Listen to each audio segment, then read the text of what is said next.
मार्गदर्शन कीजिए।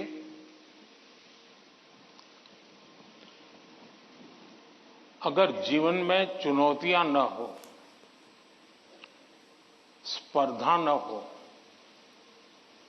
तो फिर जीवन बहुत ही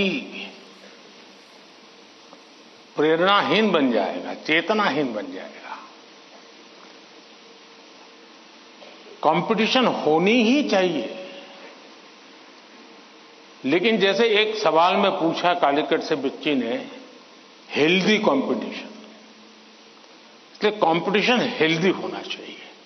अब आपका जो सवाल है वो जरा डेंजर है और वो मुझे चिंता कराता है। शायद मुझे भी इस परीक्षा पे, चर्चा पे इस प्रकार का सवाल पहली बार आया है। देखिए, कभी कभी इस प्रवृत्ति का जहर, ये बीज पारिवारिक वातावरण में ही बो दिया जाता है।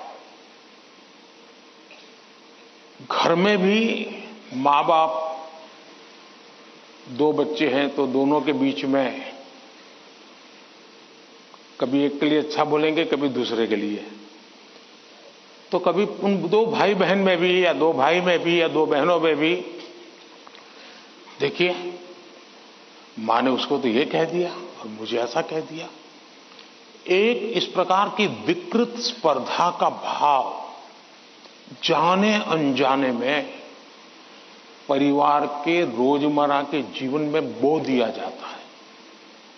और इसलिए मेरी सभी पेरेंट्स से आग्रह है कि कृपा करके बच्चों की इस प्रकार की कंपैरिजन, अपने ही संतानों की ऐसी कंपैरिजन मत कीजिए।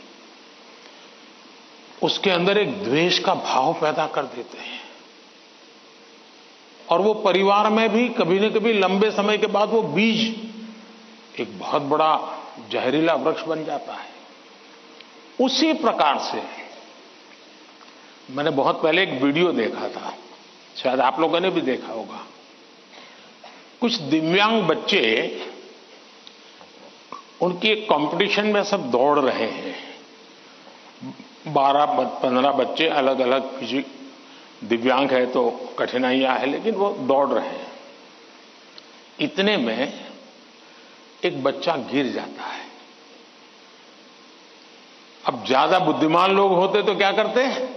वाह, ये तो गया, चलो यार, एक तो स्पर्धा में कम हो गया। लेकिन उन बच्चों ने क्या किया?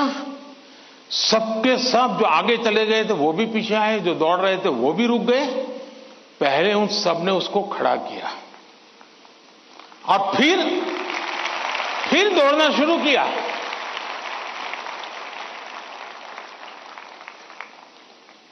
सचमुच में ये वीडियो दिव्यांग बच्चों के जीवन का भले होगा, लेकिन हम लोगों को भी ये बहुत बड़ी प्रेरणा और बहुत बड़ा संदेश दे देता है।